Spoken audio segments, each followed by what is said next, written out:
Kollox huma 94 il-ħaddiema tal-Freeport Corporation li bdew igawdu minn żieda ta' 2.5% fis-sena fis-salarji tagħhom wara li ġie ffirmat ftehim kollettiv ġdid bejn il-korporazzjoni u l-General Workers Union.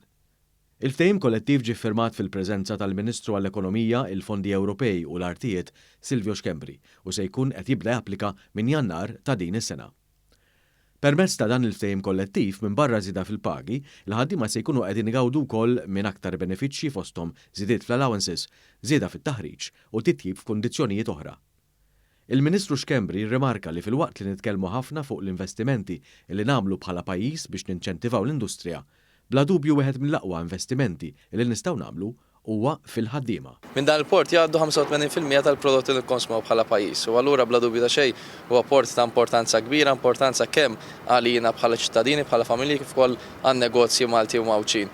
U għalhekk ridna naraw li nkomplu ninvestu mhux biss fil-port per se, iżda wkoll anke fil-ħaddiema li jaħdmu hawnhekk. Ħaddiema li issa għandna ftehim kollettiv ġdid li jkopri sal-perjodu ta' 5 snin, 94 ħaddiem li ħajbenefikaw minn dan il-ftehim kollettiv biex nuru anke sens ta' apprezzament, mhux biss titjib finanzjarju fil-pagi tagħhom, ma anke fil-kondizzjonijiet, titjib fit-taħriġ, titjib ukoll fil-kondizzjoni kif joperaw. Il-Ministru Silvio Schembri ringrazzja lil General Workers Union tal-li dejjem kienet ta' appoġġ għall-ħaddiema u qal li anke matul iż-żmien ta' sfidi fil-pandemija dejjem kienu ta' spalla biex isir dak kollu neċessarju għal ġid tal-ħaddiema u tal-ekonomija.